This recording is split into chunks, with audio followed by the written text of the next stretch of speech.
เบิ่งไปเบื้องหน้าตกใจเพราะว่า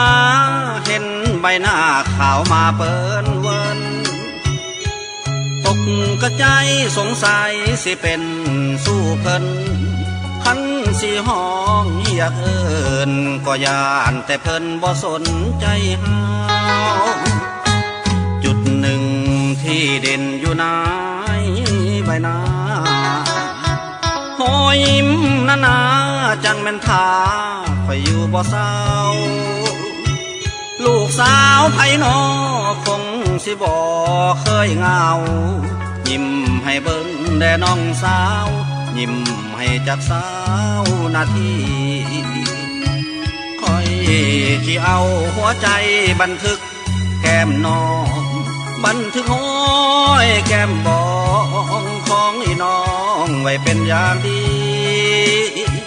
บันทึกสวดทรงของแอวองค์โสพีตลอดไปทั้งท่าทีที่น้องนั้นมีประจำตัวจุดหนึ่งที่อ้ายสนใจกลัวหมู่บ่มีไผหูเนื้ออ้ายดอกทูลหัวปล่อยให้มันฟังหัวใจไปจนกว่าจะบอกให้หูสึกตัวเมื่อตอนเป็นผัวน้องนางสมบูรณ์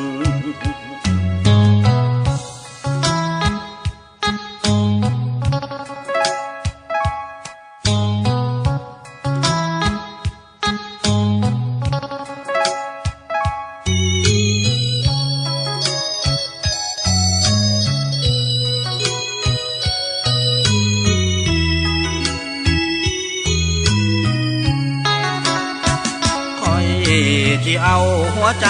บันทึกแก้มน้องบันทึกห้อยแก้มบอ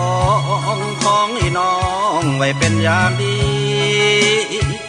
บันทึกสวดทรงของแอวองค์โสพีตลอดไปทั้งท่าทีที่น้องนั้นมี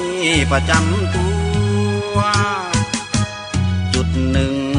ที่อ้ายสนใจกลัวหมู่บ่มีไผหูเนื้ออ้ายดอกทูลหัวปล่อยให้มันฟังหัวใจไปจนกว่าจะบอกให้หูสึกตัวเมื่อตอนเป็นผัวน้องนางสมบูรณ์